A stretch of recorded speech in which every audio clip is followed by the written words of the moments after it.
अगर आप भी चाहते हैं TRS फिल्म्स का ऑडियो वीडियो सबसे पहले आपके पास पहुंचे, तो लाल बटन दबाकर चैनल को सब्सक्राइब करें।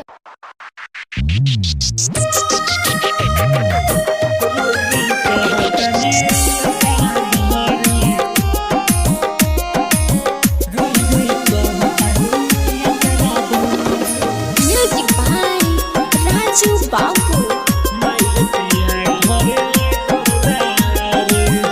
कैसे जाए हम तोहके बिसार के अंगना कलपता सुआ के धार से।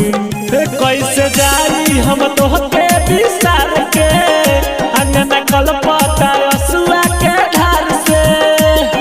दिल तोहर धक धक कैसे डोलिया में चोरे।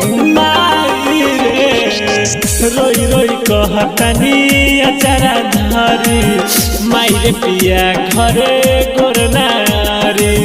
रोई रोई कहतानी अचरा धरी, माई रे पिया घरे गोरनारी।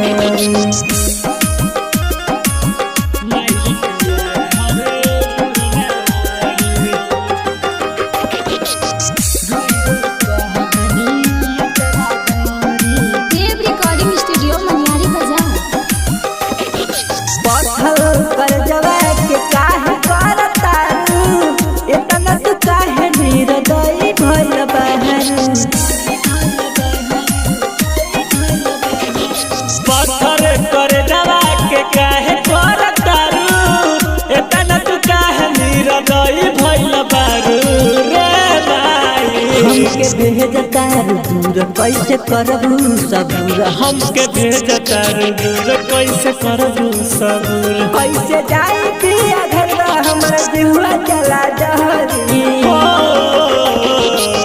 रोई रोई कहतनी अचारा धरी, माई रे पिया घरे गोरनारी। रोई रोई कहतनी अचरा धरी, माई रे पिया घरे गोरनारी।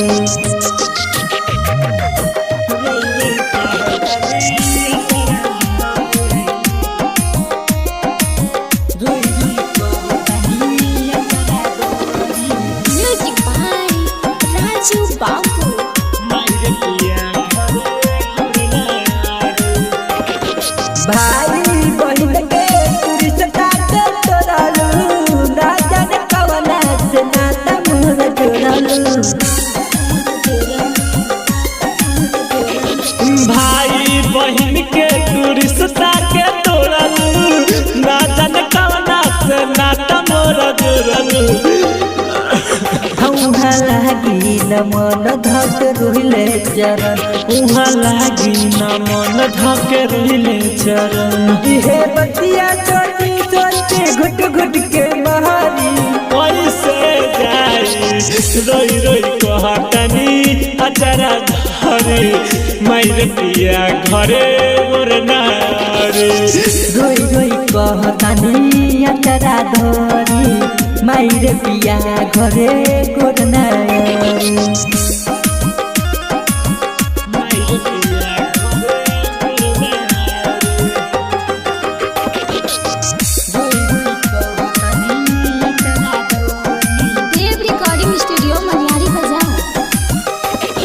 तोहरे के मेहनत रही भगवान हो, पापा के प्यार पाक भइली सयान हो। तोहरे के मेहनत रही भगवान हो, पापा के प्यार पाके भइली सयान हो।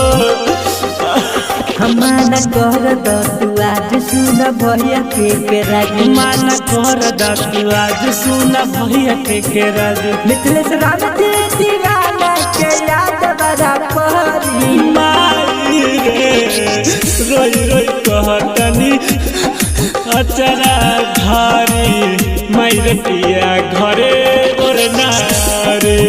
रोई रोई कहतानी अचरा धरी, माई रे पिया घरे गोरनारी। देव रिकॉर्डिंग स्टूडियो मनियारी बाजार।